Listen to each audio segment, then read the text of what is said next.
सुप्रभात प्यारे बच्चों। आज का हमारा विषय है अनुच्छेद लेखन और अनुच्छेद लेखन में हम पढ़ेंगे आज व्यायाम।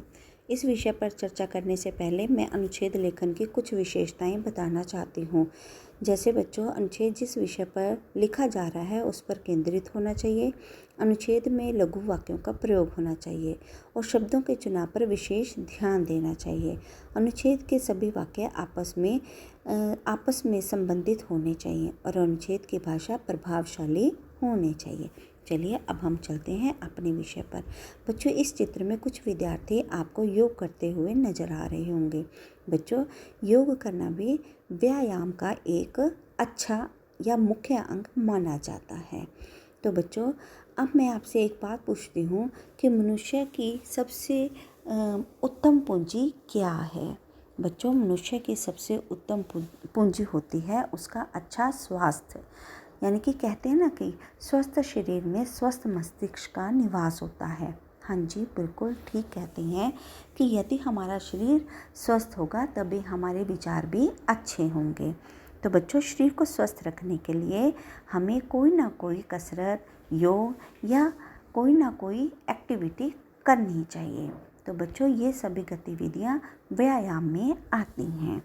तो बच्चों, व्यायाम करने से हमारी मांसपेशियाँ पुष्ट बनती हैं, यानी कि मांसपेशियों में ताकत आती है और रक्त का संचार सुचारू रूप से चलने लगता है और हम हाई बीपी, लो बीपी और हार्ट अटैक जैसी बीमारियों से बच जाते हैं। तो बच्चों, जो व्यक्ति अपनी दिनचर्या में कोई भी एक्सरसाइज नहीं करता वे बहुत सी बीमारियों से घिर जाता है।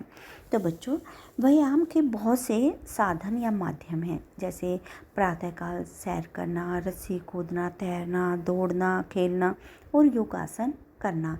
और उसी प्रकार बच्चों, एकांत और साफ जगह पर ध्यान लगाना भी एक अच्छा साधन माना गया है। तो बच्चों, व्यायाम से शरीर में स्फूर्ति आती है।